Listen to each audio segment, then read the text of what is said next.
fast, love. Yes, you can. There you go. Okay. All right, folks, let's get started. So we took a collective decision to save the best for last and close out with our panel now. My name is Gautam Bhan. I'm faculty here at IHS, and I will be chairing this final session. The session is called Social Marginalities, Identities, and Negotiated Spaces. Unfortunately, Sarfaraz had a family emergency, so the first paper in your program is not being presented today. But it's a paper I've been involved in, and I do happen to know it's getting published, so just look for it on Google in a while, okay? Because it's actually a very, very interesting study out of Jamia Nagar in Delhi. It'll be useful. So we will continue in practice on, we will follow the order in the program, standard rules. We'll hold Q&A until the end of all the presentations, so please note your questions. Folks on the Zoom, just remember to use the Q&A box instead of the chat box to put your questions, and we'll pick them up at the end. And I will keep chair's prerogative to keep one question for each of the speakers to start us off as we go to the end. All right? Okay, all right, brilliant. So our opening paper is by Shailaja Tandon, and it's on sexuality at the margins, understanding space, self, and agency of men who have sex with men in Lucknow. Shailaja. Thank you. So this paper has been derived from my MPhil thesis at JNU, and I'm grateful to IHS, particularly the organizing committee, for all the wonderful setup.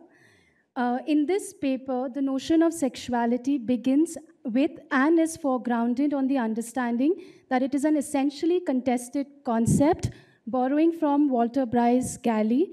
This effectively provides ample scope for philosophical, material, and theoretical inquiries to understand the life world of diverse cultures and peoples. It borrows meanings from the Western corpus of political theory, but at the same time is filled and molded with local imaginations and interpretations. In a non-Western context, the paper seeks to disaggregate the concept of sexuality in multiple sites, where the modalities of economy, culture, political, social, and global play out. A central aspect of the doctrine of neoliberal governance is the formulation of a normal, appropriately behaved, and non-risky self, as epitomized in the discourse of AIDS prevention and control programs in modern India. The purpose of the knowledge dissemination through various state apparatuses is to build a self-maximizing and self-actualizing citizenry. Such a citizenry is imperative for social order, functioning, and progress. The sites of knowledge production and dissemination include spaces like the family, schools, religious authorities, universities, workplaces, hospitals, and prisons.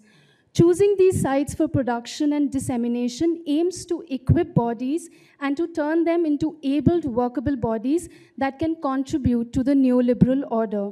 When certain bodies do not fit adequately in the framework of the state's discourse, they are governmentalized such that they become one. The language used by the state to address this subpopulation depends on the context. The paper focuses on MSM, men who have sex with men who do not fit into the heteronormative framework of the neoliberal agenda. They enter the state's discourse through the language of risk, informed by a biomedical order. So it is a qualitative and exploratory study of the life world of MSM. So it's a qualitative and exploratory study of the life world of MSM, imbricated in the biopolitics of sexuality and HIV/AIDS. The paper explores the lived experiences of people categorized as MSM by building narratives around the quotidian practices of sexuality to illuminate how performativity is essentially condensed forms of gender performance, subjectivities, norms, agency, space, masculinity, surveillance, violence, and multiple selfhoods. I'll quickly lay the outline of my fieldwork. I conducted fieldwork in Lucknow in the month of June 2018. This was a culmination of being in the field for 2 years, and I conducted semi-structured interviews with 40 respondents who had been identified as MSM by Bharosa Trust, which closed down in Lucknow in 2017. I had a questionnaire through which I wanted to understand their constitution of identity, their age of understanding their sexual orientation, and the process of coming out, if there was any, the response of their family, friends, if they knew, their understanding of the categories gay and MSM, how they were introduced to the category of MSM, do they find it appropriate for them, or do they reject it, do they feel it is a hidden identity, how do they negotiate this identity in their everyday life with regard to work, police, government, family, friends, etc., what has been their support mechanisms in their everyday life, what do they expect from the society and the government, what do they think of Section 377, at that time it was in place, and questions regarding HIV testing and the linking of testing with Aadhaar. The respondents were aged between 18 to 50 years. Most of the interviews were conducted after 7:30 p.m. in various parks and markets of Lucknow. I've hidden the names of the places owing to the nature of inquiry.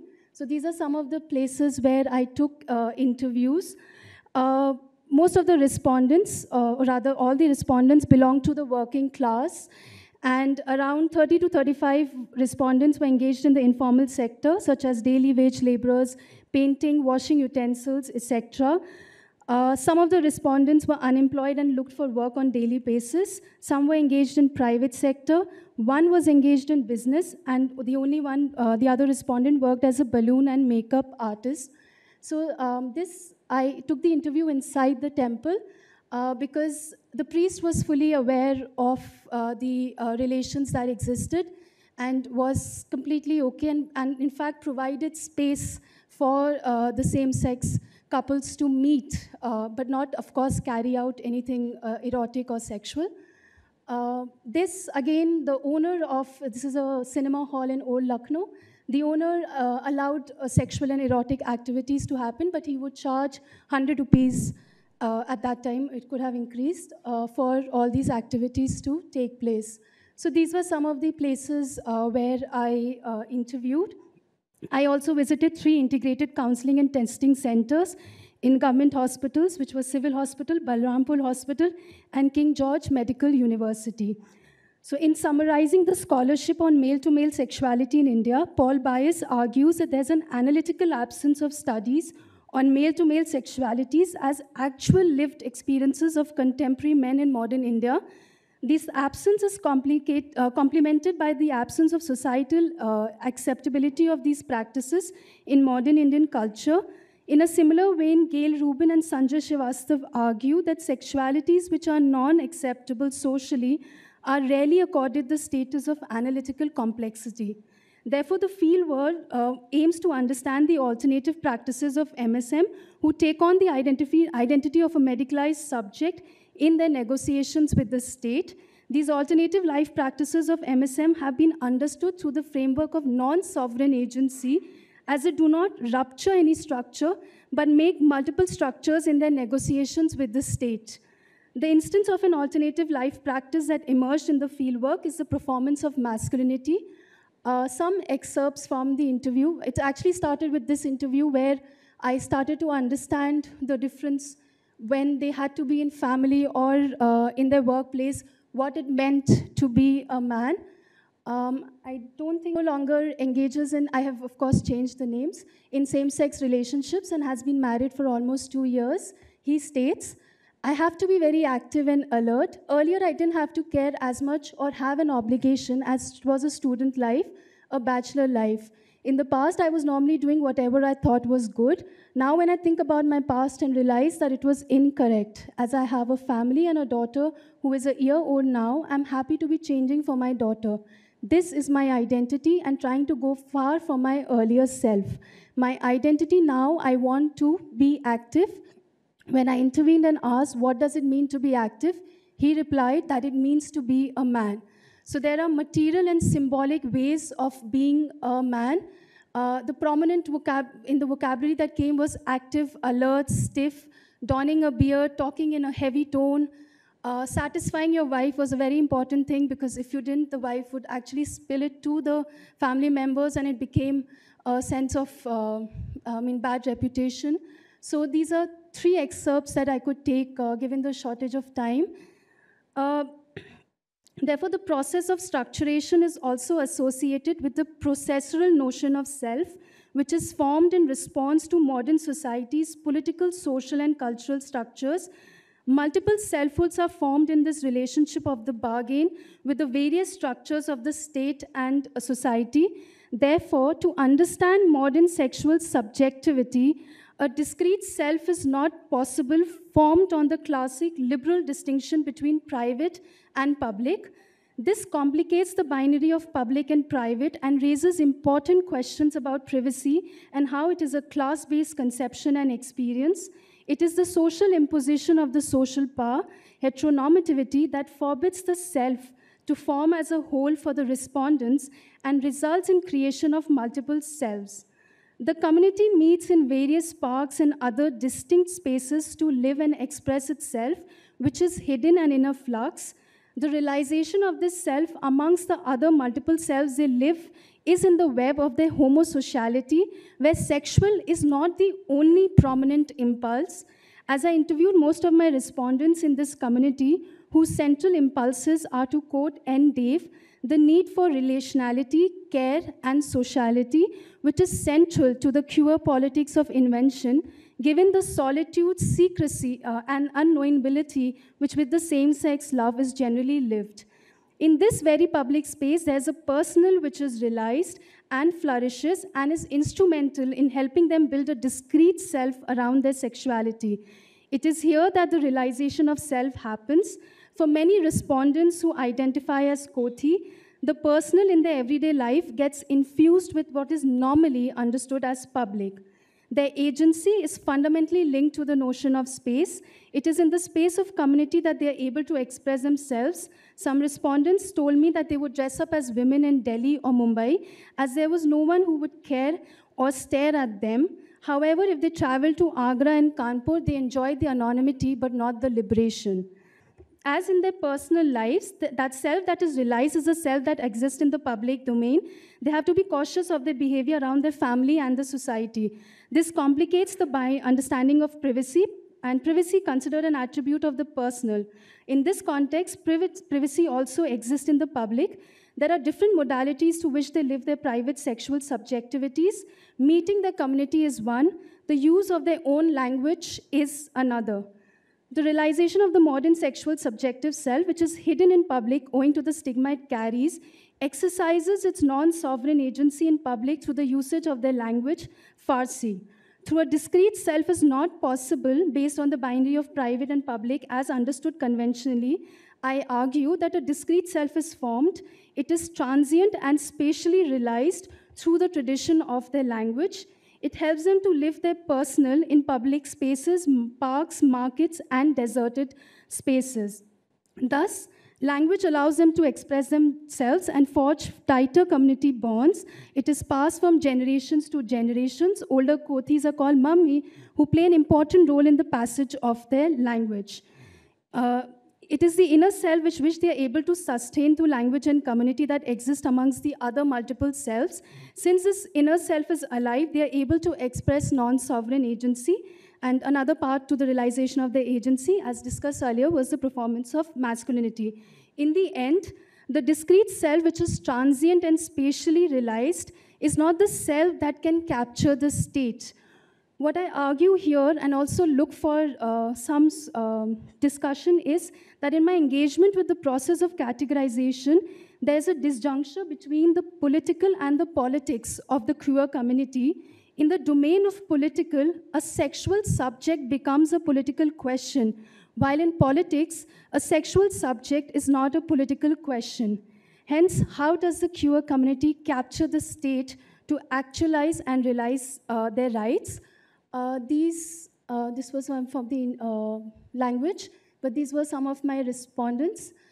Please don't click any picture.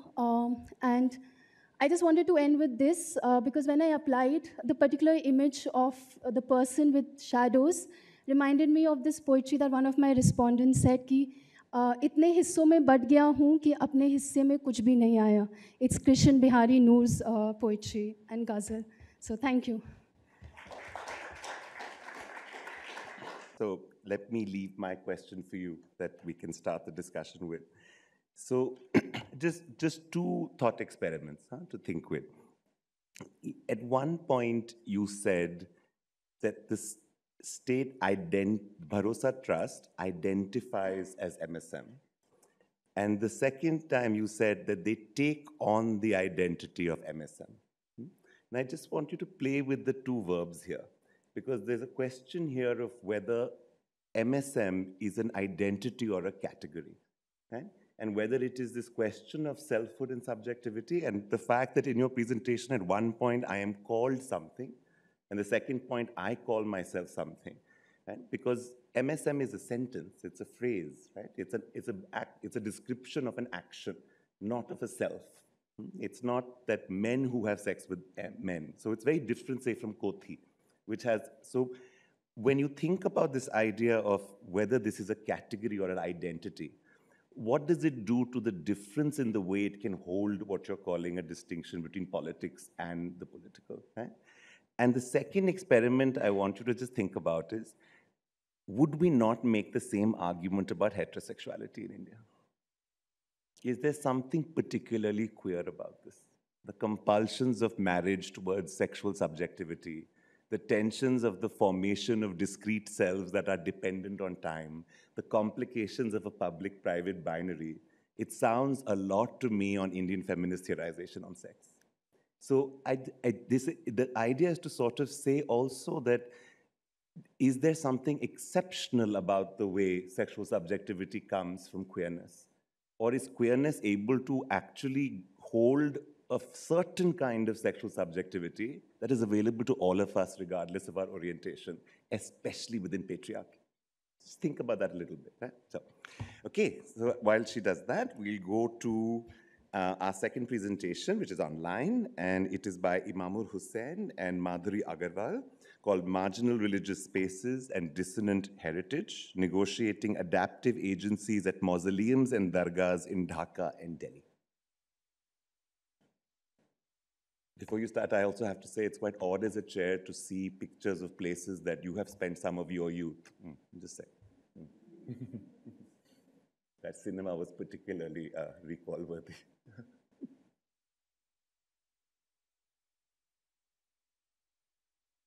All right. Am I audible and visible? You are on both counts. Go ahead. Okay. Hello, and thanks to the IIHS and the organizers of the conference for arranging this in a hybrid mode and for allowing me to be present here. Myself is Imamur Hussain, and I'm joining from Dhaka, Bangladesh. And my colleague is Madhuri Agarwal here. She's joining from Delhi, India. And I'm an assistant professor at the Department of Architecture at Sonaga University. And Madhuri is working as the head of the Department of Architecture at Gautam Buddha University, while also serving as an assistant professor there.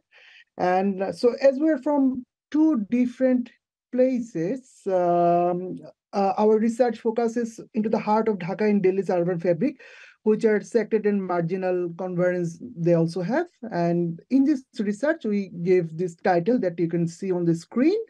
It aims to shed light on the intricate relationship between spirituality, marginalizations, and urbanity. And it's a phenomenon that is prevalent in our convergent place, that is global south, which is often explored academically from socioeconomic or political lenses, but maybe not so much in terms of cultural heritage discourses. So both of us carries a degree in architecture with a specialization on cultural heritage, and our paper navigates to uncover how the historic mausoleums, dargahs, and we say it in Bangla, majars, it plays a pivotal role in the urban landscape of the global south beyond its tangible notions. So central to this study is exploring how past is not a silent spectator, but it is an active agent or active voice in the contemporary narrative, and how different discourses they interplay at the same heritage continuum. So this presentation we have divided into 3 sections. The first will explore the context, then we'll move to the research methodology part, how we collected data and how the case studies were being selected.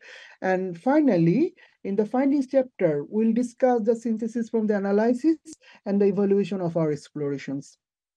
So the Majars or Dargahs, they possess a distinctive cultural pattern in where the devotees across country, they found solace with a shared super spiritual belief that is being sustained with a historical background of a burial place, of a specific saint or a spiritually significant person. Like you can imagine walking through the bustling street of Dhaka or Delhi, and where the scent of a mystic aura, it mingles with the city's rhythm. So here the mausoleums and dargahs, they stand just not at as the structures or built environment of faith, but also as the living and breathing entities of cultural confluences. And these spaces, they are pulsating with life. They serve as the sanctuaries for the marginalized peoples, and they offer a sense of belonging. And moving to the research question, by exploring these marginal or religious cultural spaces, we can understand how the sacred interacts with the urban and how spirituality navigates through the complexities of marginalizations. So the research questions for our study thereby is how mausoleum and dargahs in Dhaka and Delhi, they function as dynamic site of dissonance heritage, negotiating the complexities of urban marginalization and fostering adaptive agencies, adaptive strategies for marginalized communities within the rapidly urbanizing environment. So our focus is to taking the heritage interpretation framework and looking into how understanding of the people construct meanings on the site. So we have 2 sets of objectives here, understanding how dissonant heritage it manifests with the spaces of spirituality and marginality. And second, we want to explore the roles of these sacred enclaves and what they play in negotiating the urban marginalization. And through case studies, interviews, thematic analysis, we engaged with the multiple voices and narratives that coalesces and clashes within these urban spaces, seeking to understand how heritage is performed, contested, and reshaped by various stakeholders. So I would like to note the limitation of this study first. We have adopted a heritage interpretation framework, so it falls short in discussing the other economic impact of heritage sites like environmental influences or the detailed architectural analysis of the heritage structures. And also the definition of heritage for this study is not set by the conventional notion of historic past or what we say the material authenticities, but we taking it in regard that heritage is a social communication process and it is a continuous cultural process in which the past is encoded and it is also decoded from the contemporary context. So moving to the next slide, departing from the definition of heritage, now our focus moves to the central theme of the study, the dissonant heritage.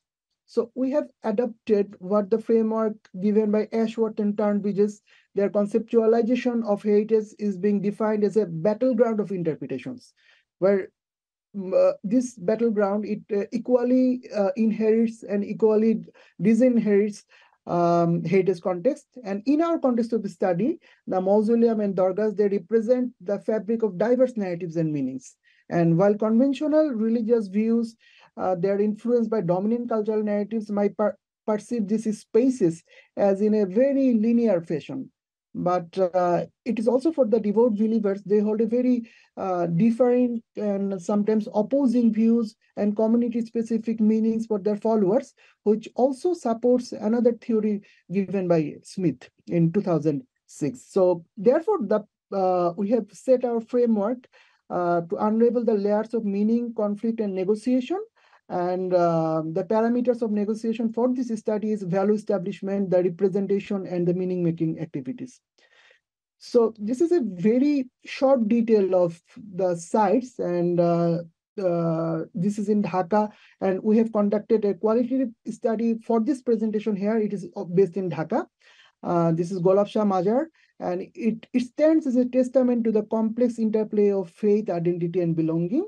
And it is located at the very heart or urban center of Dhaka, the 0 point, it says, in Gulistan, and it is believed to be the burial place of a mystical saint named Golab Shah. Although historians suggest a very different origin and question the authenticity of the place, but it has a very specific group of devotees who are mostly Muslims, but also there are some other faith of people, they also come here in regular basis. And for Delhi, we selected Nizamuddin Dargah. This is the second one. It is also featured many times in the popular cultural, and it has also prominence presence in have its own cultural impact. And it is now managed by the descendants of Nizamuddin Auliya. And the Dargah illustrates an example of sustained community-led heritage management. So for this presentation, we are focusing on the Dhaka site only, where in a hybrid mode, both my co-author Madhuri and I, we have conducted a meticulous analysis since the past month. And for this qualitative exploration, we have conducted 54 participants on-site questionnaire survey based in Dhaka, and with some semi-structured interview with the management and the associated communities. And if you look at this analysis part from the demographic overview, you can see that all of the participants from our study were from Bangladesh. And the age group, it varied in different sorts of age group, but the majority, it falls within the 36 to 55 age group range. And if we look at the gender, a majority of the portion is they are the male persons, they come here, but also there is significant representation of female, you can see here. And most interestingly, there's a small transgender group present. So it reflects a very gender demographic. And the purpose of the visit, if you can see, it highlights the site's primary role as a place of spiritual significance. There are also some respondents who came here for economic purposes. They indicates a very subset of visitors engaging with the site for the livelihood practices and activities. And about the prior knowledge, most of them have somewhat moderate knowledge about the site, which primarily acquired from word to mouth, not very basic or literature survey analysis kind of information. But what we see here, the community and social network in dissemination of semi-factual information about the site they possess here. So the site, it also hosts multiple activities from different type of users from day and night. And we saw the interaction of different visitors. And we also so there are some forms of non-believers who also come here for, and the believers who also come here, they mostly engage with themselves. They do not engage with the other persons in most of the time. So it has a personal engagement with the site. And moderate interaction among the rest, it suggests some level of community engagement too. So respondents, they informed us various information like spiritual fulfillment or feeling good. We also had some somewhat opposite information like being annoyed by the unconventional activities and such. So moving to the next slide, coming to the findings. First, there's a generic finding. It suggests there is a presence of marginal cultural context, which is harmonious within the small urban niches. And there are cultural identity indicators formed by heritage places and associated events and festivals, which influences the small businesses at the periphery of this place. And the donation, in a way, it sustains a orchestration of the site by the management committee and also by the devotees. So what we explored is a harmonious cultural ecology. It exists in a balanced way within those mausoleums. And the embodied experience of the place and the cultural performances that we observed are the manifestation of those subaltern marginal narratives. So Before delving into the negotiations, let's first deconstruct and reevaluate the heritage discourses that controls, manages, or what we can say constituted the cultural practices here in Bangladesh. So the cultural values and meanings of this hegemonic discourse, it forges a conventional reading. And while we dismantle the traditional definition of cultural heritage, it generally constituted by the objects and places that has a significant, very elitistic notions of meaning and values, and they underpinned by the materiality. And this elitist definition favors monumentality, grandness, aesthetic superiority, and aristocracy. So in practice, it adopts a Western influence preservationist definitions of notion. And in a broader context, this conventional heritage often it offers a coherent frame of cultural appropriation, appreciation and recognition, which is very unproblematic, you can say, and it is very inclusive in nature. But on the flip side, if you look at critically and deep dive into the nuances, we may find it evident that in order to do that, the dominant discourse, it tends to adapt a consensus and linear version of history, and it favors static and material notion of heritage, objects, and religious practices. So in this process, the cultural narratives are become partial. Imamur, can you begin to close, please? Okay. I'm just moving to the slides. I'll close in 1 minute. Thank you. Okay. So therefore, this linear interpretation, there is a polarization of discourse, and the discourse is a polysemic discourse that you can see on the slide. So, and the negotiation, due to this negotiation process, the marginalization happens. The dominant narrative, it suppresses the secondary discourses that is built upon the subaltern narratives. And as a result, the dissonant form of heritage has implication both in forms of negotiation with agencies, and it has its consequences also. It impacts on the place attachment and the identity constructions. So here's a quick look at the findings from the site, that the voices of the margins and the adaptation of the resilience and the intersecting words like the dissonance and the identity. So these are the quotes from the communities, the women devotees, the youths, the urban planners, the local residents, the tourists and visitors.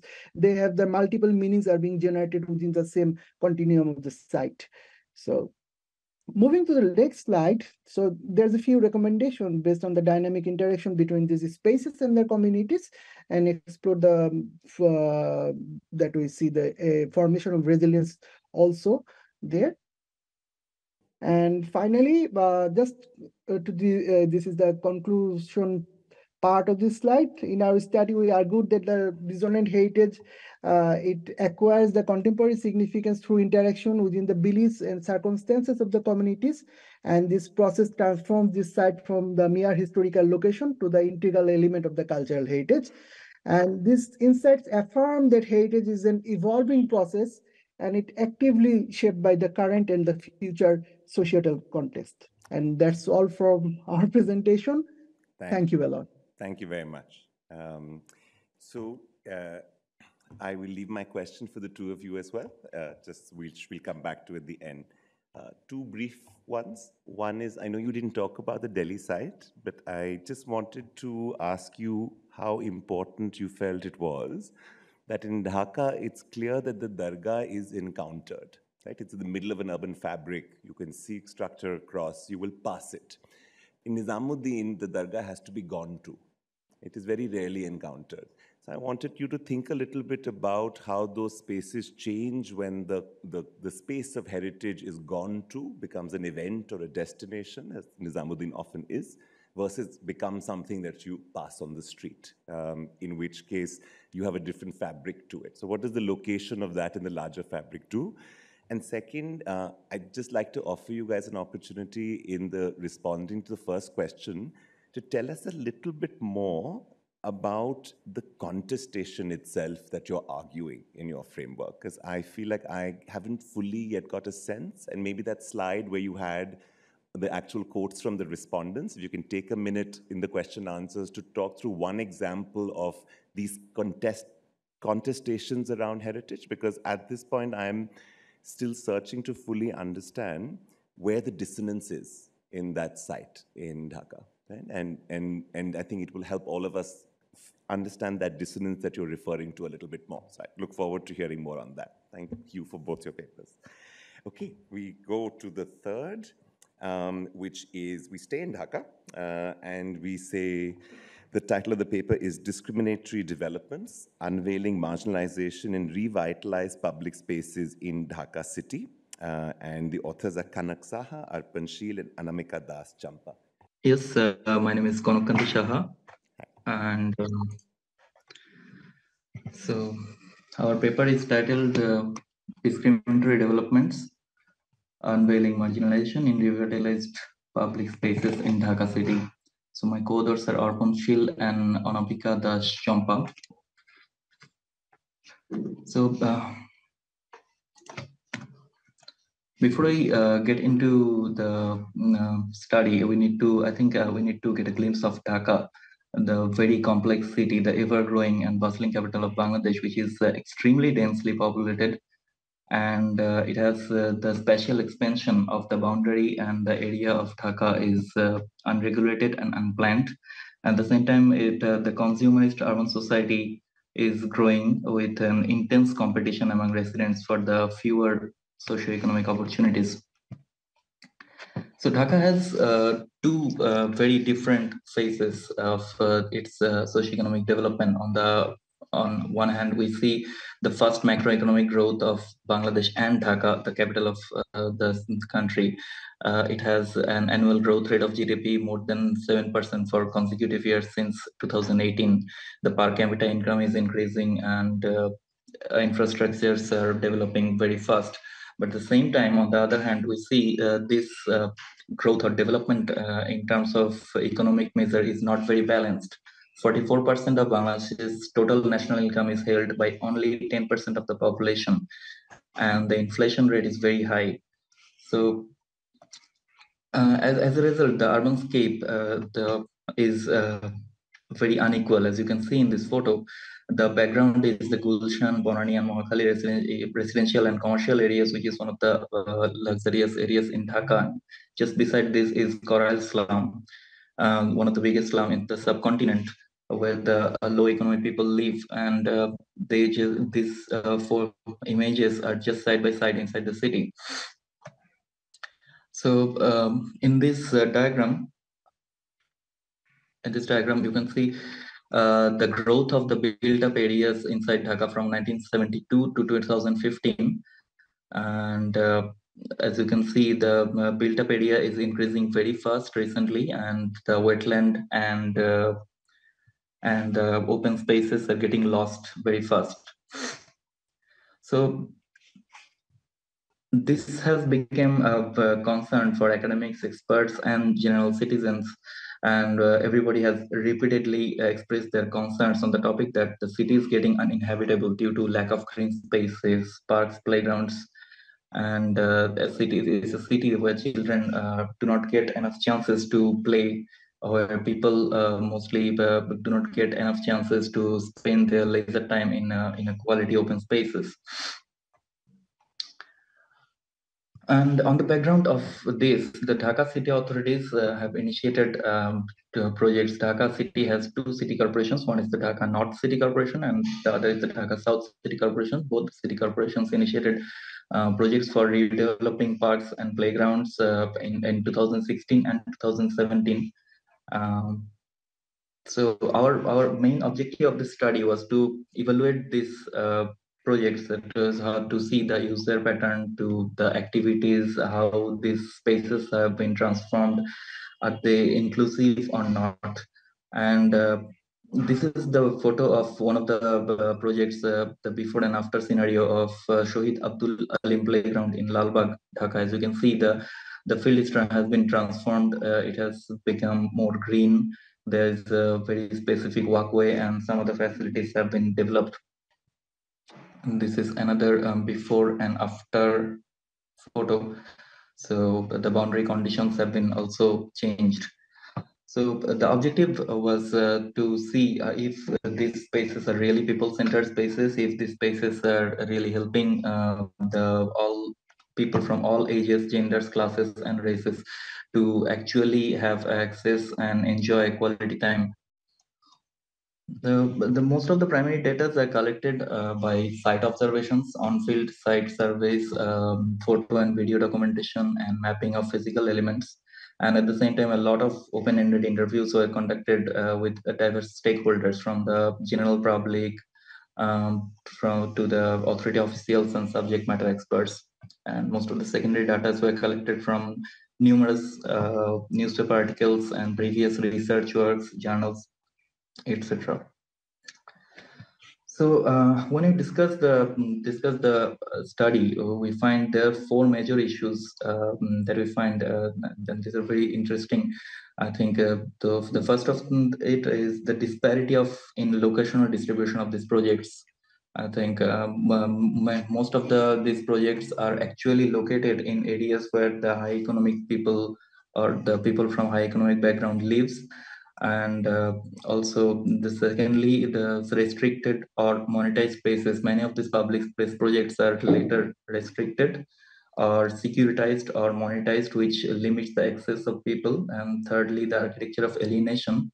The material or the architectural quality is actually alienate people, particularly the marginalized people or the poor people, and the management and ownership puzzle. So first of all, the first point is the disparity of locational distribution. So as you can see in this photo, towards the left is the areas inhabited by low-income people in the Dhaka North City Corporation, and towards the right, the location of the park and playground projects. So this clearly shows that not much of these projects actually inside the low-income people areas. So, and many of them are actually inside Mohammadpur, Bonani, Gulshan, and Baridhara areas, which are known as residential areas of upper middle class or upper class residents. And these are the photos of two projects, Shohid Park Playground and Udachal Playground. Both are located in Mohammadpur, but the first one, Shohid Park Playground, is just beside the busy primary road and not inside any residential area, and generally used by children and people from surrounding middle and low income families. And the Udachal Playground is inside the planned residential area of Mohammadpur, and it's some upper middle class residential area. And you can clearly see the development amenities and the development quality of the Shohid Park Playground is not up to the mark comparing to the Udachal Playground. The second point was the restricted spaces. Many of these spaces have been securitized or have restrictive rules after opening or commercialized. To the left, you can see a photo where guards have been pushing the poor kids outside of the field because they might harm the expensive sports items. And there are signboards and instruction boards inside Bonani Chairman Bari Playground and Bonani Block F Playground, which says that you can't enter without appropriate sports attire. You cannot enter with wearing a lungi or a shorts, which is a common attire in Bangladesh for poor people. And there's a notice in Bonani Block F that you have to pay taka 300 taka to use this field every month. And some of the spaces have also become commercialized, like in Sikatuli Park in Old Dhaka, towards the left, that it was once open field, but after the redevelopment, it has become a tiny amusement park, and you have to buy tickets to enter. And towards the right, you see two photos of the metal fences around the fields, because the fields, most of these fields and parks are generally have restricted time to use, and kids try to tear or break the metal fences because they are not satisfied with the time limit of the field. And the third is a very intriguing thing, is the architecture of alienation, that the materials and the outlooks and the lawn grass or noise cancelling glass walls have been used in these projects, which is not very contextual always, and sometimes alienate low income marginalized children and people. These are two photos of before and after of Fazle Rabbi Park. You can see the noise cancelling glass walls in the before situation. So the final thing is the management and ownership puzzle, that some of the renovation project took a very long time, and some of them are not yet finished, which is worsening the sufferings of the people. And some are being encroached by politically influenced personnel and or leased to certain group for maintenance, which is, and they later commercialize the arena or impose rules or regulations which marginalize a certain group of peoples. So to the left, you can see the election campaign of politically powerful leader beside the playground in Lalbagh, and sometimes the ownership puzzle prolongs the construction period. And so in this situation, the poor and marginalized people generally suffer to go in their weekends and leisure times, and many of their regular destination areas have been commercialized or been deteriorated for inadequate maintenance and or facing restrictions. So there is no question and about the project's intention. It is very commendable efforts from the city authority to redevelop some public spaces, and it has produced some beautifully landscaped spaces.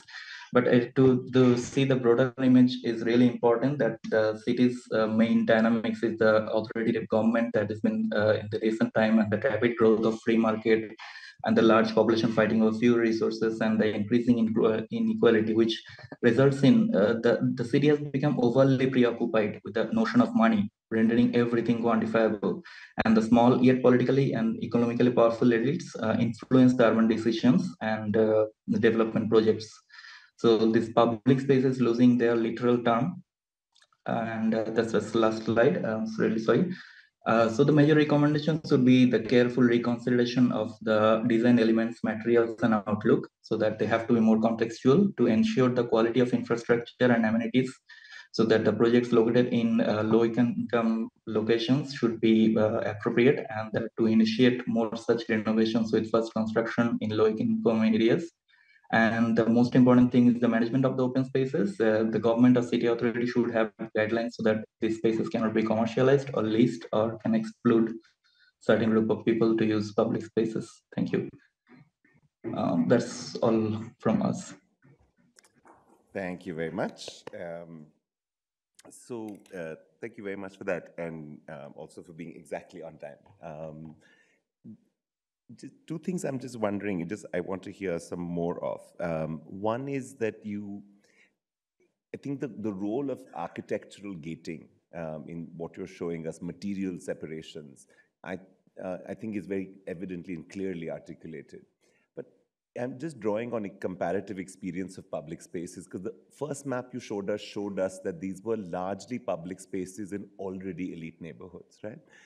And a lot of the experiences of our cities across South Asia is that when you have open spaces within elite enclaves, they typically don't need the architectural defenses, because the social gating is so powerful that anyways those systems of exclusion existed. So I'm wondering, but at the same time, when you were giving examples of some of the smaller parks, you were saying that low-income residents were being pushed out. So I'm just trying to hear a little bit more about saying, so are these elite neighborhoods not so uniformly elite, that there is still a set of residents that you're saying are being marginalized? And B, what does the presence of a physical material gate do to what already is possibly a powerful social boundary, right? What does it change? And how do we then think about whether these exclusions have been created architecturally or just reinforced? And there is a distinction, because there are two different types of exclusions here. One is that structural exclusion of where the investment is happening in the first place. The second is the inclusion in the actual site of the park. So just to think about those differentiations a little bit, because I'm wondering if the same architectural elements are used in the new parks you're advocating for in low-income areas, will they not use that glass boundary? Will they not use that same kind of design? Will those architectural elements work the same way as boundaries within low-income areas? Or do you actually imagine that the park in the low-income neighborhood would look radically architecturally different in some way? So I'm just thinking about a little bit about pushing that imagination a little bit more. And the second thing I was curious about is there a kind of legitimation of this? That, the thing about democratic societies also is that even when you have clear structural exclusion, there is always a moment when you have to legitimize it. You have to say, no government says, let me build an exclusionary park, right? So what's the language of legitimation? What's the defense? What's the reconfiguration of saying, no, but that's not the intention, right? Because I think that the language of legitimation can sometimes help us understand the contestation and help us understand the possibilities. We have a big fight in Bangalore about the enclosure around parks that's very, very similar. And what's very interesting is that every time it's challenged, the reason given for the enclosure is different, which actually allows you a political opening in a way, right? So what is the imagination then of the public? Not that you're reading from the ground, but what is the language of the state that has initiated this? But thank you very much. Very interesting to see. Okay, our final presentation to close us out is back in person. And the paper is called Unpacking Marginalities, Manipur in the Context of the Rest of India. I'll start my presentation by thanking IIHS for having me here on this platform to present a few insights on Manipur I gathered over 2 years.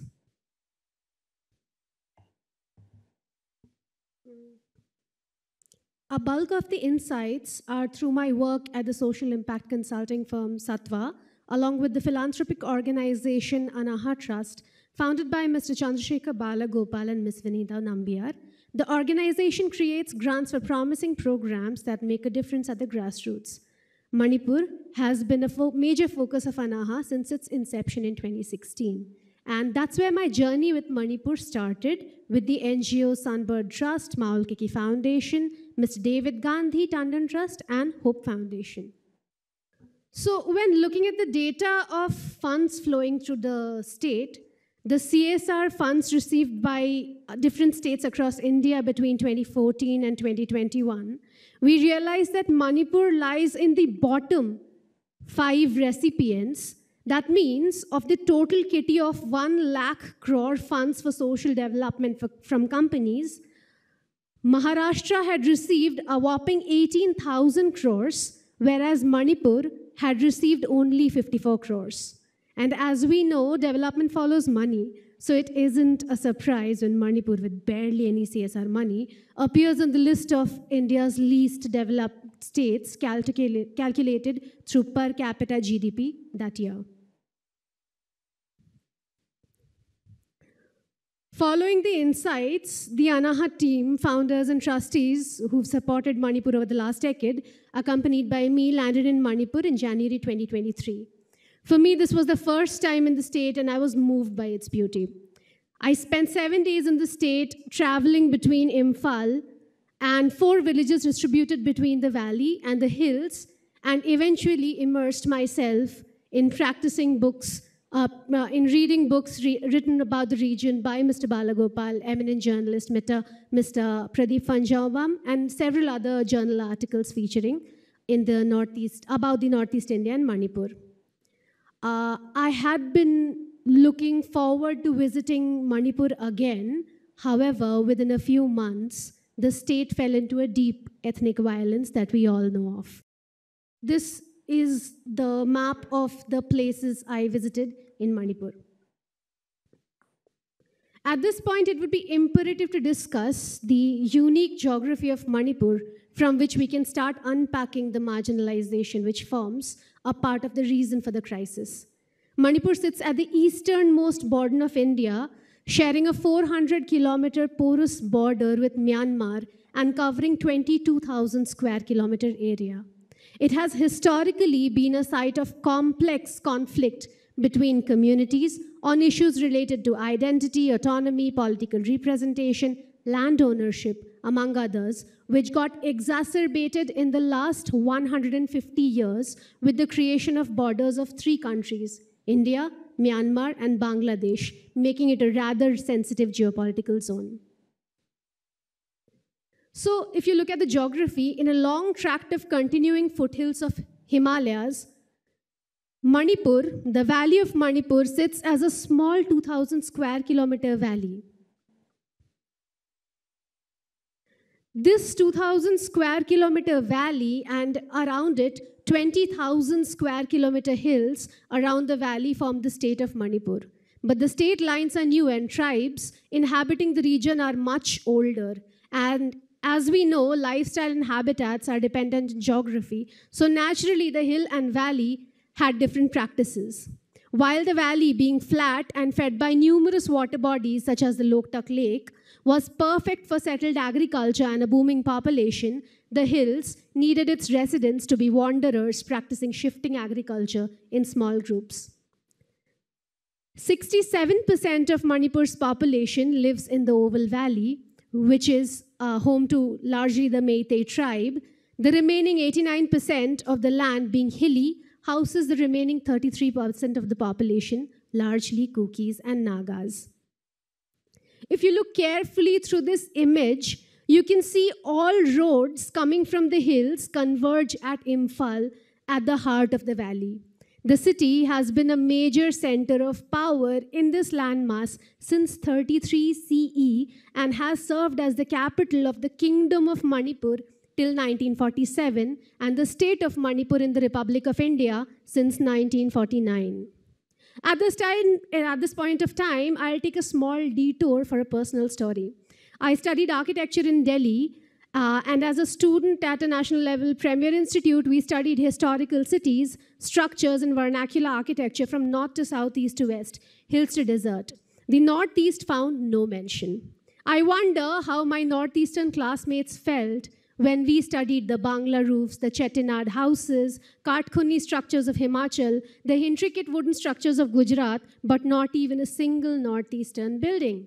Isn't that marginalization through overlooking a whole history of people, of building styles? Now coming back to Manipur of the present, these pictures are some of the vernacular architecture of Manipur. Coming back to Imphal of the present, it is the largest city of Manipur and one of the biggest urban centers of the Northeast. Roaming around Imphal, one could very easily forget that they were in the Northeast.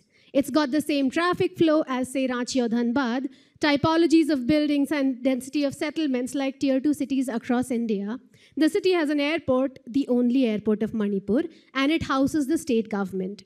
The rule of power has historically radiated outwards from Imphal and has been etched in the geography through the roads.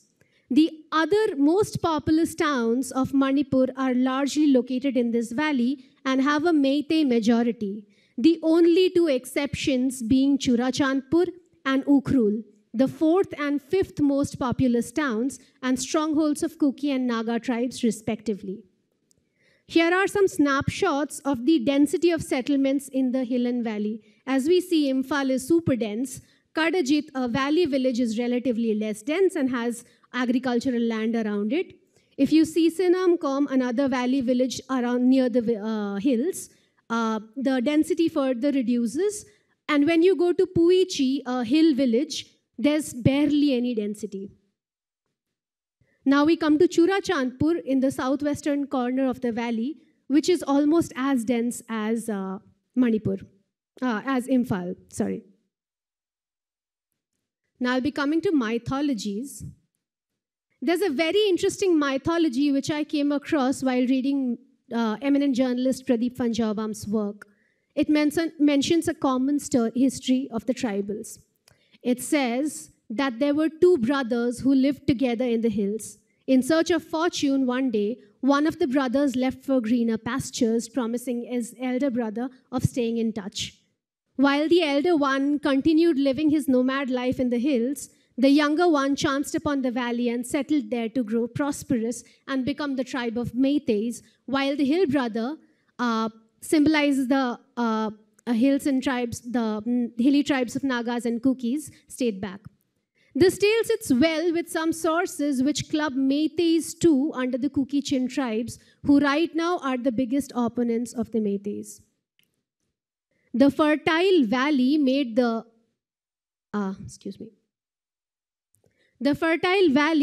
Meiteis powerful, allowed urbanization, and created the kingdom of Manipur, whereas in the remote hills, primitive lifestyle continued as ethnic identities solidified. As ethnic identities have solidified across the geography, a hill-valley chasm has developed over ages that has been a big challenge for the Manipuri administration. One of the good-intentioned move of the Republic of India to reduce such gaps has also contributed to this chasm, which is reservation. If you all have followed the news of violence in Manipur, you know that one among the many sparks that started the violence was a renewed call for ST status by the Meiteis. So why would an ethnic group that has historically ruled the landmass come up with a demand to be recognized as marginalized at par with the nomadic hill tribes? This is the question that led to this paper and is a thread of inquiry I continue to follow. Coming to reservation now, it has been a move to uplift backward and remote communities, and it came between 1950s to the 80s.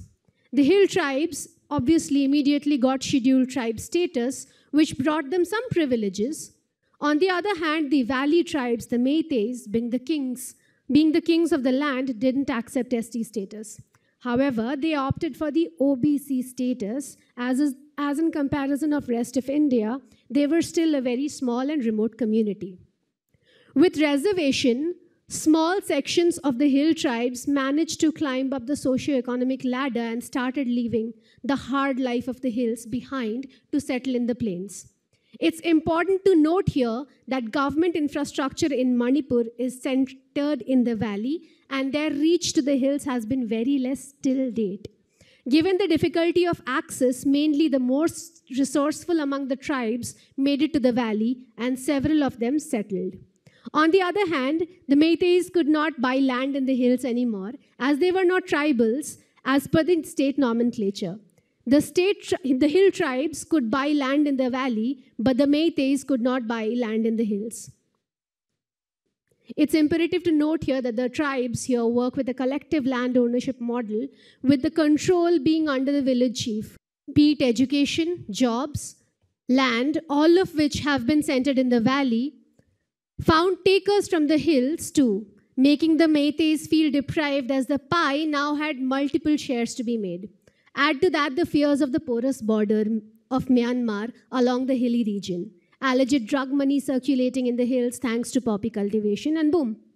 2023 saw one of the most bloodiest ethnic clashes of Manipur's history. In my paper, I spent some time comparing the Mandal Commission protests of 1990s with the Manipur situation as it saw India act in very different ways. The 1990s protests by upper castes against reservation saw the center exerting an iron hand and not moving its stance, whereas the voices of the people who had reservation didn't quite come out. In Manipur, the demands of the non-tribals found heavy opposition for the tribals, whereas the paternal stance of India took a back seat. Coming to the timeline of the violence in Manipur, while ethnic frictions have existed for a long time and were slowly heating up over the last few years, the sparks in 2023 started with a renewed demand for ST status by the Meiteis. This, paired with the ongoing eviction of tribal villages from forests in the hills, created a large sense of discontentment that emerged as a massive protest by tribal bodies during the CM's visit to Churachandpur and became the violent clashes of Manipur that continues till date. The end of the peak of the violence saw Kukis demanding a separate administration within Manipur. The headquarters of the organizations at the helm of the demand were in Churachandpur. Churachandpur has been, for the longest time, a small player in the game. And Imphal continued to be at the center. And the access to urban spaces have been limited to the valley that have been occupied by the Meiteis, with power radiating from the center of Imphal, and opportunities that come with living in the urban area have assisted the Meitei tribes in maintaining their stronghold in ruling Manipur. However, with reservation, among other factors, uplifting sections of the hill tribes and the eventual reach of infrastructure has allowed urban spaces like Churachandpur to emerge, which is strategically located in one of the farthest corners of the valley and housed between Kuki hills. It has an advantage of flat terrain, Kuki majority, as well as easy access to Imphal. Being the fourth largest urban center in Manipur and the only one outside Meitei majority lands, Churachandpur's eventual emergence as a second center of power in the state is imaginable. Though far away from railway and air connectivity, the city, however, acts as a junction of three major arterial roads coming into the state, two of them coming from the neighboring state of Mizoram and Myanmar. So as we see, this emerges as an important urban node. So we understand that if this separatism can be handled, then the second urban center can heavily benefit Imphal in spreading development in the state, as we have seen has happened in other states across India, where emergence of multiple urban nodes and connections has led to development. So lastly, I close with a question: can civil society across India take inspiration from the common history of the brothers, the two brothers who left the hills a long time back, and look at a possible way of finding peacekeeping? Thank you.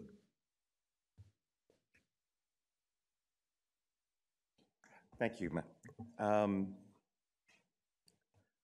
So I will leave a question for you and want to suggest a slight note of caution in, when we think a little bit about particularly the question of conflict, there is a large part of the understanding of violence is actually precisely that violence by definition disrupts meaning. And it disrupts meaning not just in terms of settled categories like tribe, brothers, that suddenly become, that don't no longer symbolize what they are meant to, but it also must, I think, challenge our analytical capacities to understand violence as it unfolds. And I think that this puts an enormous burden on scholarship and argument. But it is also the reason why violence is one of the hardest things to actually theorize. And so, when I saw that slide that you had placed of the two, comparing it to Mandal, one of the things that also strikes me is to remember that one way of talking about Mandal is a dominant caste anti-Mandal mobilization. But remember, Mandal was also the figure of a Bahujan pro-Mandal mobilization. So the streets had two kinds of people. And I think I would be careful about giving primacy to the anti-Mandal agitation, because that is actually part of the violence, is the narration of recognizing the opposition to Mandal as opposed to its support. And that caution then I think I would give to your larger paper as well, because I think that I think violence also makes us seek remedy. That's the other thing, that it's analytically very fraught emotionally, because it feels very insufficient to diagnose violence without suggesting resolution. But resolution can often be a flattening of genuine reasons for violence that is rooted, say, in inequality and not discrimination, right? Some violence is also the sign of democratization. And I think that, which means that every incident here has these layers. So I do want us to also collectively use this presentation to think about, is it possible to theorize the emergent when one thinks about questions of violence? And what are sort of our abilities to then think about whether a second urban center would rethink, right? So your call at the end on civil society taking inspiration, I also want to suggest a little bit that what we should also take is a note of caution, because taking too quick a learning out of a complex situation can risk actually being part of that violence. So the question I want to leave you with is also to think about, for example, this notion of, you said, why would a dominant community want to seek to be and occupy a marginal category? But that is precisely what's happening all over India. Right? You remember that we have just seen Gujjars and Meenas block rail tracks. We've seen Marathas agitate in Maharashtra. We have seen, Lingayat protests for exit. I think that if one understands Ambedkar's graded inequality, as a logic of stratification. It precisely gives incentives for every class to act in what seem like counterintuitive ways, but actually are very logical ways to consolidate power. So getting an OBC category may look like a status reduction, but it is a material hoarding. Right? And so I think the question also is that very often the same action can look very different depending on who commits the action. So I want to actually, just like I was asking Shailja, and I think this is a general reflection, is very often when one writes, a lot of Palestinian urbanists have long sort of made a plea to not study Palestine as an exceptional site, is to study Palestine as a place that embodies as much ordinariness, and to say that violence, the exceptionalism of Palestine also allows a separation of it that then creates another form of distancing from it, right? So I also want us to think about Manipur, contra to your architectural education, along with the conflicts of the rest of India. Because I think that if we start, in a sense, thinking about the question of Manipur as an exceptional state of violence, that is also the narrative of tribe and distance, right? And I think that in one ways, so how do we read these contestations along the political economy of contestations in India, right? Because I think one very unique part of the Northeast and of Jharkhand and parts of Chhattisgarh is that the question of tribe is an urban question. Right? And the question of tribe being an urban question manifests in a particular political economy that I think you're trying to show us about. But I think we need to do a little bit more work to sort of think about where that then conflict plays out. And the different ways to look at it, including reading it along with the rest of the country, in that. So thank you for that. Okay, so let me open up the floor, and I will take a set of questions together and then return to the participants, and I'll ask the participants in turn, and I'll ask you to respond to my question along with the other questions. Yeah, so just take them all together.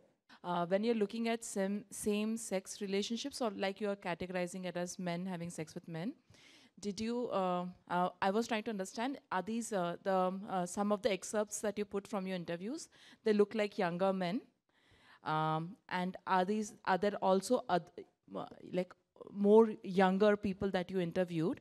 And within this, did you also come across relationships where like they might not be sure, or you might not be sure if it's queer or it's same-sex relationships, but because I've read it somewhere that sometimes when younger people do not have access to sexual partners, they enter into exploratory sexual relationships with their mates, who might be, women might try explore sexuality with other women, and men might explore sexuality with other men, with cousins.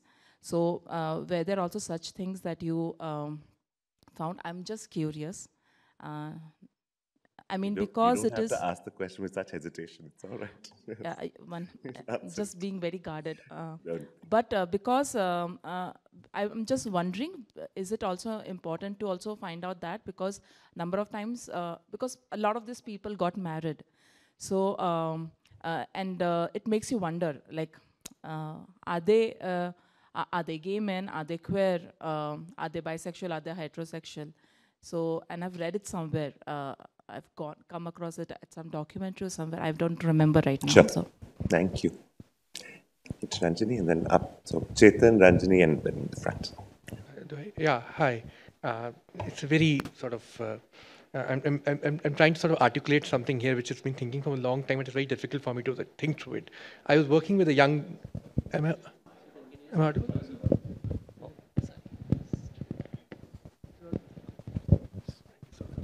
Hi. Something I've been trying to think through, and it was a really wonderful paper, Shailja. I really loved it. And I've been trying to think through this problem of self sort of splitting away between the public and private myself. I was working with a young boy in a basti who was trying to sort of struggle with this question of his own sexuality. You know, he would wear women's dresses, he would dance, and I think Priyanka knows, you know. And we were trying to, when all of us were trying to think through that question, and how does, and one of the questions that at least I started thinking about was the problem of perversion. Perverseness, you know, in that sense. And you know, perverseness is a very interesting thing. It articulates a certain subject-other relationship, or it blocks a certain subject as a relationship, because the other only becomes a mode of enjoyment for yourself. Isn't it, if you think about it? And every society sort of tries to handle perversion through certain normative behaviors in one way or the other. It bars, in that sense, perversion bars others' desire from the matrix. Isn't perversion in that sense makes others a object of your enjoyment, and others' desire becomes, and society sort of thinks that by sort of categorizing certain sexualities in certain way, we can, in some sense, bars perverse behavior from public sphere. Capitalism did something very interesting to this problem. Capitalism, essentially what it did was it created, at least for me, it created a certain way of including perversion within the heteronormative framework itself. So you can make things more and more perverse. Can you define what is perverseness? Can you define me what is? Sure. Yeah. So when you enjoy somebody's body, so in love, perversion in love would be when you're in love with somebody, but you only want enjoyment from that person. It will not satisfy you. You want other person's love back. Lust. Yeah, so lust becomes a word for it, but what you're doing is the other's body is only mode of enjoyment for you. You don't want his desire. You don't want him to love you back. Can you see that? Okay, sorry. Let it finish its question. Yeah, okay. Yeah, sorry. Just finishing it, sorry. So capitalism sort of tried to normalize perversion in a way that you can find the more and more perverse behavior within the normative framework itself, which is what makes queer identity in that sense such a threat to the capitalist order in that sense. I don't know how to think through that question myself. As I said, I'm raising it out loud. And there's a book called What is Sex by Alenka Zupančič, which sort of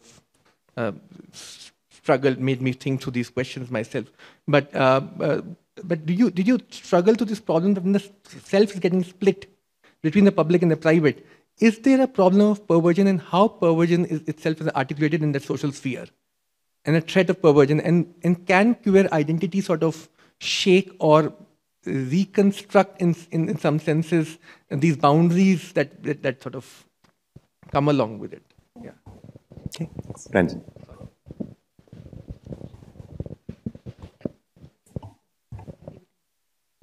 Yeah. Sorry, we're asking you so many questions, Shailja. I mean, I don't know the language of gender and sexuality studies, but I found it very interesting, reading the excerpts of your interviews, where I feel like the general discourse of queerness or like drag or anything is performance, where, masculinity, the normative masculinity is considered to be, let's say, inherent, biological. But what was so interesting in your excerpts was that role was being reversed, that masculinity itself in the normative sense was the performance, and the authentic self was something completely different. So just wondering whether you could speak a little bit to that sub-theme, or maybe something else, like these kind of like, almost mediations on what masculinity is, almost, if we can call it that, that sort of emerged from your work. I actually had a question for Shailja as well. Yes, I wanted to know if more than sexual orientation, probably, did you also look into cis men, trans men as categories? Maybe sexual orientation, and probably using the word choosing, I'm choosing to be with that because that's what I want, probably will have implications when you say sexual orientation. That's one thing. I also wanted to ask you, because you said that certain spaces, even the Pujari was actually quite open to people there. So I was wondering, because your context is Lucknow, and there is, if I'm not wrong, it's a Gharana tradition is as well from Lucknow. Does that larger context, this historical context also, do you think probably also influence this kind of openness? Thank you. Last one in the front, and I'll go to panel.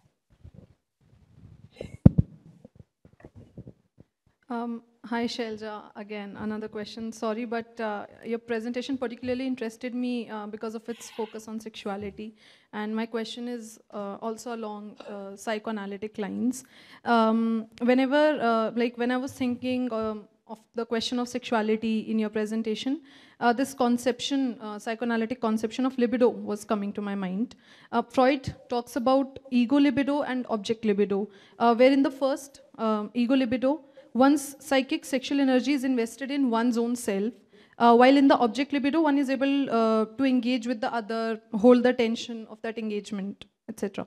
So my question is about your conversations with your respondents regarding their sexuality and marriage, all those things. I want to ask if these men marrying female partners were also able to develop a genuine engagement with those female partners after marriage, or if marrying and thus repressing their own sexual subjectivity led to or forced these men ultimately investing more in their own libido, as I was thinking in their attempts of becoming a man enough, becoming hard and stiff, and thus becoming close to any libidinal investment, a genuine libidinal investment in the other, which is their wife or the female partner. Okay, I'm told there's a claim on the right. All right, last one. I'm sorry I didn't get your name, but I want to Iman. ask that question to you. So this is an observation, and I want you to argue against whatever the question I'm going to ask you, or more of an observation which I want for you to give me a different point of view, because it seemed like it came from a very biased place. So while the presentation was going on, I saw you mention regarding a certain tribe that post-reservations, the certain tribe got privileges.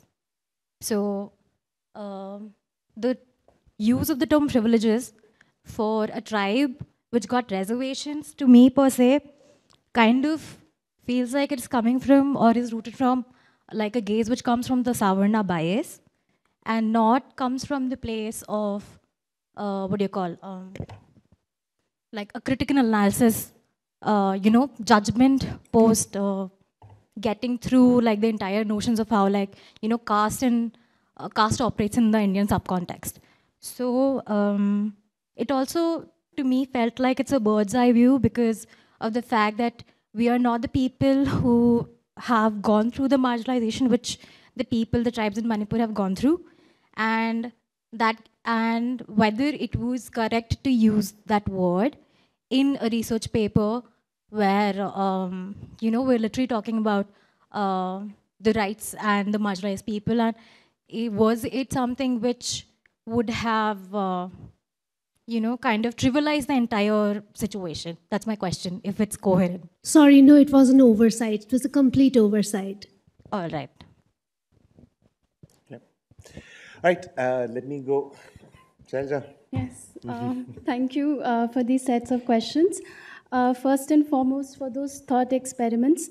As far as I understood was, and that MSM came on as a category to them that later became an identity, particularly when they have to, now Bharosa Trust is closed, given the political climate, but NAS International is there. So in those setups, it is an identity that they identify with, and that is one of the ways they come to contact with the state. So it's a language that the state speaks to them as a risky self. And if in their personal life it translates, that is a question that I also struggle with. Yes, because that is something that would require a more in-depth understanding to say that it has become a part of the self. So that is my first. The second is I absolutely agree. The birth of this came from my feminist courses, particularly on the political, where we understood. And so what I thought, and this is while I was sitting here, I thought about it, and I can be completely wrong, and hence you can always teach, is that I thought that one way, what queer subjectivities, I don't know if this is something distinctive about it, but what it helps is to understand or probe maybe notions such as masculinity, which has been such a natural phenomena for a very long time. And I, in my study, expanded from queer theory to say sexual subaltern, because I also was facing similar conceptual issues.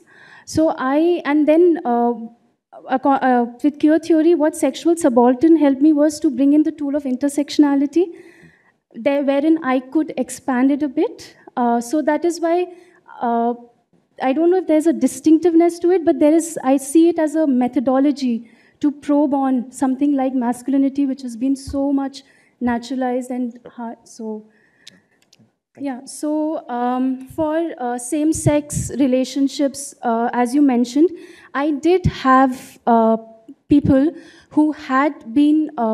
There were 3 or 4 who had been raped or forced into a sexual relationship with older men. In one case, the person was a caretaker. So I had put those experiences in a different formulation, which I couldn't express given the timeline. So I must say that they were conscious of the fact what had happened to them, and they used the word habit also, ki lat lag gayi, ki because it happened to them at an early age, at least 2 of them. One of them, it happened in when they were around 28 or this, and another very late on when it happened to them by an uncle. So it became an habit, and they understood that this is something that they've got used to, so they struggle with it. So in that case, I did interview, I think my youngest respondent was 18-year-old, a young Muslim student, and he used the word body touch, not even gay or same-sex. He said, I got used to body touch, and then I started enjoying it. I couldn't again probe further because it was a very small interview, and the person was not particularly comfortable, and it was in their home, so I didn't want to. But yeah, so that was the case. I hope I answered your question. For this, I think we need to dig into it more. It's more like a psychological concept that you are trying to put in here. I haven't thought about it, but I think it's a social political question, and I also think you need to first unpack what pervasiveness is. Just because you linked it with the boy having issues or struggles about their sexuality, I don't know, I'm just saying. Yeah. So for masculinity as a performance, I'm not able to understand what more is it that you would like me to say, because the interviews was very similar to what I showed. These were the 3 main excerpts, and the struggle for them was, I can give an example, in fact 2 examples. So there was this respondent who worked in the private sector, and I found that very fascinating, and I thought that this is such an important issue. And the person said that when we have breaks, I don't want to hang out with men, but I feel like hanging out with women because I feel closer to them in my feelings and understanding. But I can't do that because if I don't hang out with men, I'm not too masculine, and if I hang out with women, I become a bit effeminate or something. So I actually struggle with that kind of my work situation, and that has psychological stress that I can't undermine. And this also leads to the other answer of what you said, that sometimes they meet in their community where, as I mentioned, that sexual is not the prominent impulse. I don't know if in their personal lives they do something which leads to that. I didn't ask that question. But as I was told that with their wives, they do feel a constant stress in terms of intimacy because of course, it is not something that comes very natural to them, and problematizing the word natural. So there is a constant struggle, and it is only, so now that NAS International has, for instance, on Sunday, affective meetings or community meetings, where they dress up as women or as they feel like, and then they dance or they have food. So these are the moments where they can, release for themselves. In some cases, in fact, 2 cases that I know of, the wife knew. So it was like an open relationship where the wife was having, I can't say an affair, but was having a relationship with another man. And it was a well-settled understanding that this is how it should be. Just quickly close. I think I have one more question. Yeah, so I didn't interview cis men. I wish I wanted to, but given, I think you asked, yeah. So I didn't interview them. For the Gharana tradition, again, I particularly did not go into that thought process to see if the particularly temple would allow me or was okay with it. But that could be an interesting exploration to do. So yeah, so. Thank you. Imamur, would you like to respond to the question that I had left for you? Yes, thank you. Just a minute, I'm trying to. Yeah. Just request you to take a couple of minutes, huh? Just a brief response.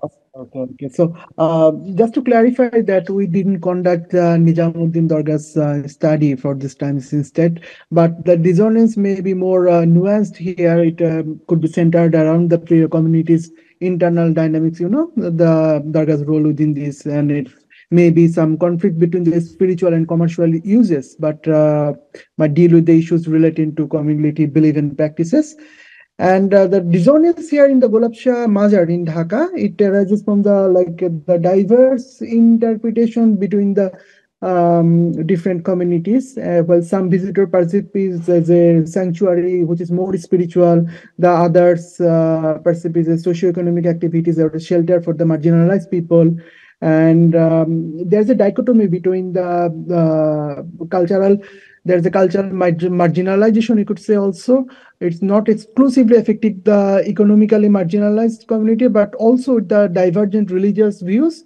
So maybe despite the majority being the urban poor, there's a exclusionary context. It shapes how the majority observes and value the site's role within the cultural traits. Like there are sacred rituals and substance abuses we see in this site, and also some regard is spiritual heaven, but there is also commercial exploitations. There are interfaith harmony if we go to the niches, but outside the niches there are sectarian tensions of different faith and interfaith. I think, yeah. Thank you. I think that gives us a sense. Thank you. Kanak? Yes. Hello. Any response you'd like to give? Yes. So there's been, I think there's a question in the chat.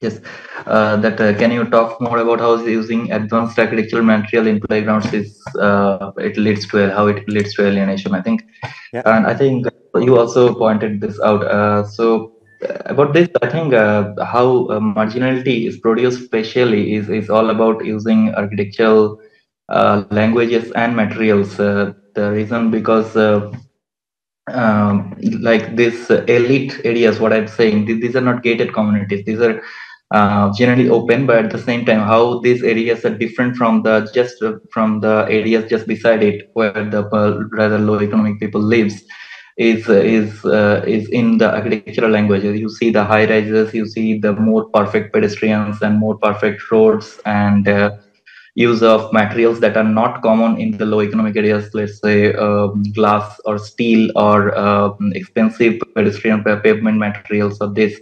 So this is how materials changes the scenario. And when after redevelopment, when the rickshaw puller or the taxi driver sees there is glass walls or let's say metal fences or expensive turf grasses inside the field, they feel like this is not our place. It's a psychological barrier. But when we surveyed among these people, they feel like this is a psychological barrier. And at the same time, as you have asked, why these people, the poor kids, have to be pushed out of this elite area. This is because this is not a gated community. It is generally open. Like you have seen that Korail Bosti is just beside Gulshan Morani area. The people who serves inside these so-called elite areas lives on the periphery and works inside these areas, let's say housemaids or taxi drivers or rickshaw pullers or hawkers. They work inside these high class residential areas, and when they do, they sometimes or the children sometimes want to enter the parks or the playgrounds, and then they are being pushed or by the guards or by the instruction board or something. So And about the legitimation of boundaries. As when we talk with the authorities do not legitimate the boundaries. I mean, the design criteria was never about creating boundaries so that the poor people cannot come here.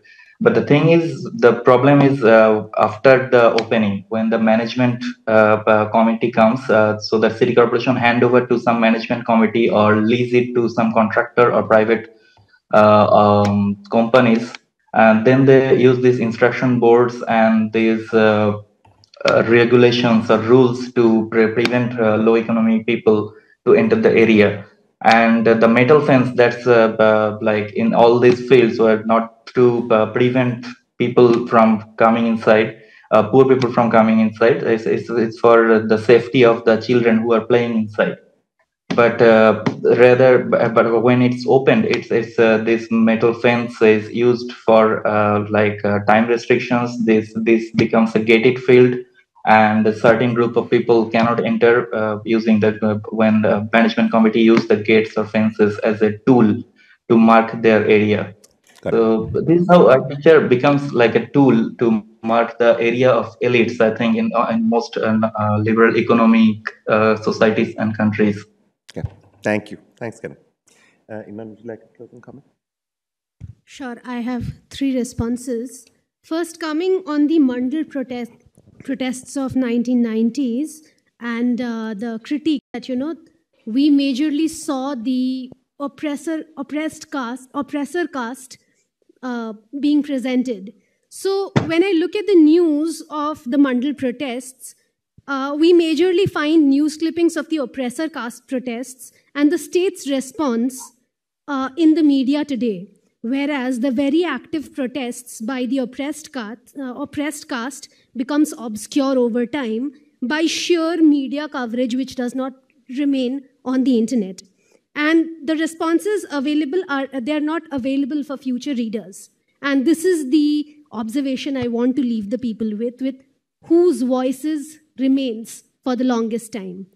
The second observation is on Churachandpur emerging as the second urban center. It's not a solution that is being proposed. By the density of the settlement and being the 4th most populous town, we see that the town has already emerged as a Kuki stronghold, and with the protests being primarily centered in that particular town, and the Kuki insurgency calling for a Kuki separate a state, rather a separate Kuki state centers in Churachandpur. It's coming from that point of view that's becoming one of the critical urban nodes.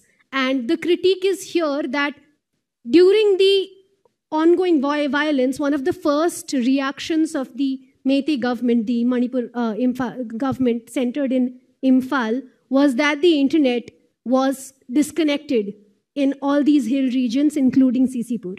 As well as in this region, Section 144 was imposed.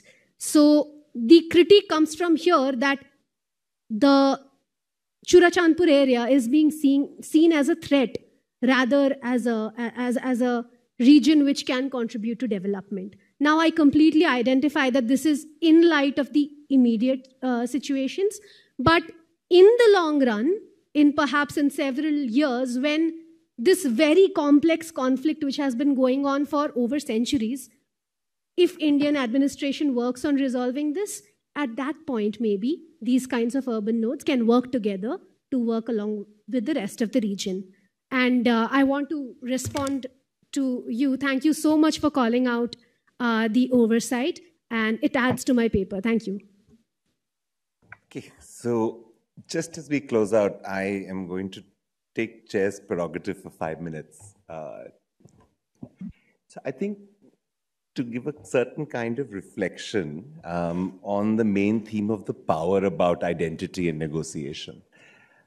And it's just a little food for thought for all of us collectively. The thing about a lot of questions of identity is that there are very particular questions in which power gets navigated. So when you think a little bit of this question, for example, of there are in the questions from the audience and in the paper, they are in our papers, there are terms we use as if they are self-evident. The idea of sexuality, identity, sexual orientation, sex, masculinity, gender, Kuki, Methi, right? I think it would behoove us collectively also to recognize that if one is thinking a little bit about these ideas of identity as evolving spaces, that the meaning of the terms themselves should be left open as part of our arguments. Because I think that working with certain set categories is often the way in which dominant systems reduce dominance. Because certain categories never explain themselves. And certain categories can be questioned from multiple directions. And so I asked the question of heterosexuality for a reason. And I didn't ask it just to push you, Shailja. I asked it because I have seen this in my own experience over many decades. There are questions wielded to queerness that are never wielded to sexuality in general. And there are questions wielded to reservation that are never wielded to power in general. And the ability to ask these questions is actually where the normative resides. It is to seek aberration, to seek trauma, to seek perversion, to seek thoughts of... And because some things often can be asked to explain themselves, and others not. And in many ways, it means some parts of our identities get adjectives and others don't. And I think it would be important for us, when looking at questions of identity, to be very careful of the language we use in terms of not reproducing those questions of dominance. And this is very hard to do. And I don't say it to point either directions. It is really a reflection here. In many of the questions, for example, that we're thinking about rest on this distinction between act, behavior, and identity, say, for sexuality, right? But act, behavior, and identity add up to everyone's sexuality. But the questions of how acts and behaviors lead to identity are only asked of queerness. Never has anyone had to explain their heterosexuality through trauma, or through touch, or through habit. Right? Never has the word habit been used to understand normative sexuality. Right?